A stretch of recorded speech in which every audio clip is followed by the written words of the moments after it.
D'abord, il faut toujours être fidèle à ses convictions, à ses valeurs, en tout cas ce qu'on croit être ses valeurs, et puis à l'amitié.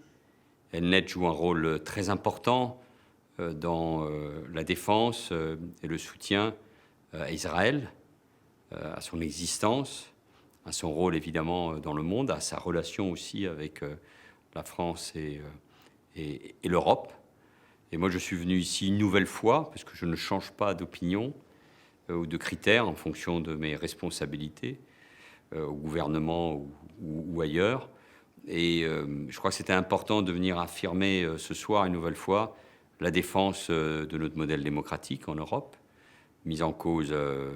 par la guerre en Ukraine et par l'agression russe contre ce pays ami, cette nation amie, pour toujours rappeler le danger que représente l'islamisme et l'idéologie des frères musulmans, de rappeler que dans le monde d'aujourd'hui, Israël reste et restera un ami, un pays allié et la seule démocratie dans la région, et que l'attaque du 7 octobre 2023 a représenté un tournant géopolitique, anthropologique, et au-delà même d'ailleurs de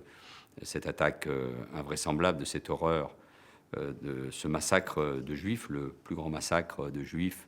depuis la Shoah. Il faut défendre Israël en première ligne face à l'islamisme, il faut défendre cette démocratie. Et il faut rappeler que ce tournant a,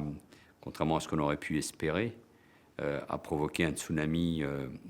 de haine contre les juifs, et que la haine des juifs, c'est la haine contre la démocratie et la liberté que nous chérissons. Si nous oublions ça, nous passons à côté de l'essentiel, et rappeler qu'Israël est une démocratie, que ce sont les Israéliens qui sont les premiers d'ailleurs à sortir dans la rue, à critiquer les projets de leur gouvernement, à mettre en cause l'action politique, diplomatique ou militaire de ceux qui gouvernent, et laissons cette démocratie faire ce qu'elle a à faire, et de rappeler enfin que les accords d'Abraham, qui ont représenté une espérance, doivent être revitalisés, que demain, je l'espère, la paix entre Israël et l'Arabie saoudite et la plupart des pays arabes et sunnites représenteront une chance pour la paix, et notamment pour les Palestiniens, souvent instrumentalisés par ceux qui disent les défendre et protéger leurs droits. Je ne change pas de discours, et face à ces menaces, il faut être fort sur ses valeurs et ses convictions, et toujours être auprès de ses amis. Voilà le sens de ma présence.